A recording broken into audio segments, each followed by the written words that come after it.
반갑습니다. 송규준입니다. 요즘 정말 전환기 선생님이 해주고 있는 역할을 보면은 너무 감사하다라는 말로는 표현이 안 될 것 같은데요. 사실상 전환기 선생님이 없었다라고 한다면 지금과 같은 이런 어떤 헌재랑 사법부의 문제점이 주목이 됐을까? 그리고 나아가서 국민적인 분노가 지금까지 이어졌을까? 저는 좀 개인적으로 회의적으로 보거든요. 아쉬운 점은 이제 그 와이프분과 약속을 하기로 3.1절을 마지막으로 이제 그 전환기 선생님은 집회에 나오시지 않는다라는 거죠, 그렇죠? 당연히 뭐 100번이고 1000번이고 이해가 됩니다. 지금 이제 뭐 전환기 선생님도 진작부터 경찰에 신변 보호를 요청해가지고 뭐 그런 이제 스마트워치부터 시작해가지고 차고 다니신다라는 거고. 그리고 또 형수님 입장에서 어떻겠습니까? 아니 내 남편이 뭐 연봉 60억 가까이 됐던 사람인데 갑자기 무슨 뭐 맨날 존경받고 이랬던 사람인데 개딸들한테 협박이나 받고 민주당한테 고발당해가지고 조사받으러 다니고 이걸 도대체 어떤 저기 와이프분께서 좋아하시겠냐고요. 뭐 당연히 이해가 되고 3.1절까지 역할을 해주신다라는 것만으로도 감사해서 지금 이제 뭐 말 못할 지경이죠. 그러다 보니까 많은 분들이 또 하는 얘기가 야 전환길 한 명이 저기 국민의힘에 있는 국회의원 108명보다 훨씬 낫다. 이 얘기는 너무 이제 뼈 때리는 얘기라 가지고 뭐 참 진짜 뭐 가슴 아프면서도 이게 너무 사실이다 보니까 뭐 더 할 말이 없습니다. 솔직히 지금 뭐 국민의힘 쪽에 있는 108명의 사람들이 뭐 어디서 뭐 하고 있는지도 모르겠습니다. 뭐 저기 광화문에 가가지고 여의도 가가지고 맨날 뭐 술이나 마시는지 고기나 꺼먹고 있는지 모르겠는데 전황에서의 한 명의 역할이 108명보다 더 낫다. 이거에 부인할 수 있는 사람이 누가 있겠습니까? 뭐 여러 가지 전환 교수님 해주셨던 역할들이 있습니다만 그 중에 일단 첫 번째 같은 경우는 2030 젊은 사람들의 인식을 깨우쳤다라는 거. 이거는 정말 어떤 사람도 지금까지 하지 못했던 중요한 역할을 전환기 쌤이 한 것이죠. 뭐 2030 같은 경우는 우리가 정치적으로 주목을 받았던 시기가 사실 이제 그 지난 대선 때 그때 같은 경우는 좀 젠더 이슈로서 많이 화제가 됐었고 그리고 그때는 이제 그 이준석이 그 개준석이가 이제 주도가 돼가지고 2039 그 남자 위주로만 이렇게 되지 않았습니까? 근데 지금 이제 그 집회 가보시는 분들은 아시겠습니다만 2030 중에서 남자만 있는 것이 아니라 여성분들도 많아요. 그리고 막 젊은 그리고 또 뭐 자기 직장도 번듯하게 있는 이런 사람들이 많이 또 저기 집회에 가가지고 윤석열 대통령의 탄핵의 부당함을 갖다 외치고 있거든요. 저는 이렇게 젊은 사람들이 깨어나는 데 있어가지고 가장 중요한 역할 그냥 단순히 젠더 이슈 개준수기가 자기 정치적인 입지로 쓰기 위해 가지고 그냥 한낱 그냥 유행처럼 그렇게 써먹었던 젠더 이슈 그게 아니라 뭐 이렇게 얘기한다고 뭐 싫어하시는 분들도 계실지 모르겠습니다만 솔직히 개준수기가 그 이후에 2030 남자들을 위해서 무슨 뭐 정책을 내놓고 무슨 얘기를 합니까?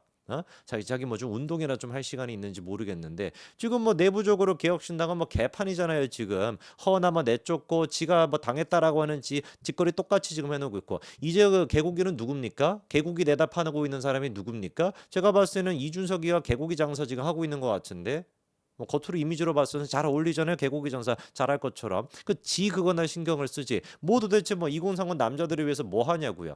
그런 식의 한낱 유행같이 지나가는 그게 아니라 지금의 2030들은 정말로 사법부가 문제가 있다. 헌재가 문제가 있다라고 하는 그 진실을 깨달은 거 아닙니까? 그 역할을 전환기 쌤이 해주신 거죠. 그리고 두 번째로 제가 봤을 때 전환기 쌤의 중요한 역할은 뭐냐? 이 호남 지역에 계시는 분들을 이거를 깨우치고 계신다. 물론 호남에 계시는 분들 가운데 다 완벽하게 뭐 이렇게 깨우쳤다 이렇게 얘기하기는 아직은 한참 멀었죠, 그렇죠? 여전히 이제 그 많은 분들이 그 저기 그 과거 이제 그 광주 민주화 운동 그리고 또 광주 뭐 여러 가지 있는데 그런 거에 대해 가지고 아직까지도 트라우마가 있고 그 시절에 여전히 멈춰 계시는 분들도 많습니다만 제 주변에 광주 출신인 분들도 많고 광주에 살았다가 넘어오신 분들도 많은데 그분들이 하나같이 하는 얘기가 진짜로 이래서는 안 된다. 광주에 뭐 복합 쇼핑몰 이거 하나 만드는 거 가지고서도 그 진짜 막 발광을 떨어대는 게 말이 되냐. 뭐 정치인들 같은 경우는 그런 식으로 발광을 떠는데 정치인들의 발광 떠는 이유가 뭐겠습니까? 그거를 거기 계시는 분들이 좋아하니까.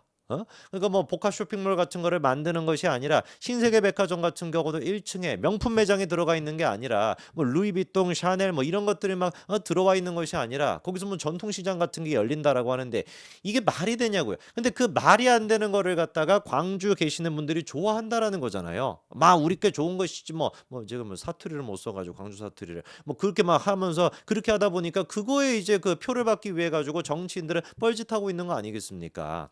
그래서 그래서 실제로 제 주변에 있는 광주 출신이나 거기 살았던 분들은 광주 이래가지고 안 된다. 언제까지 우리가 그 5.18인가 그 과거에만 머물러 있을 것이냐. 우리도 미래를 가자. 이렇게 생각하시는 분들이 많습니다. 근데 이분들 같은 경우는 지금 광주에 살기보다는 또 수도권에 올라와 계시는 분들이 많은데 현재 지금 광주에 계시는 분들 중에 지금 제 영상을 보시는 분들 중에 광주 출신인 분들, 광주에 계시는 분들 얼마나 또 많이 계시겠냐고요. 이분들이 그냥 옛날 같은 경우면은 야 맨날 뭐 민주당 주변에 지지하는 사람밖에 없어. 뭐 우리 저기 그 김대중 선상님 계셨을 때는 뭐 안 이랬지. 맨날 뭐 이런 얘기밖에 안 해. 뭔 얘기만 하면 막 김대중 대통령 저기 뭐 자서전을 막 꺼내. 뭐 이런 사람들만 있다 보니까 목소리를 못 내고 있었는데 그래도 전한길 선생님 같은 분들이 광주에 대해 가지고 목소리를 내고 호남에 대해서 목소리를 내다 보니까 이분들이 뭐가 생기는 겁니까?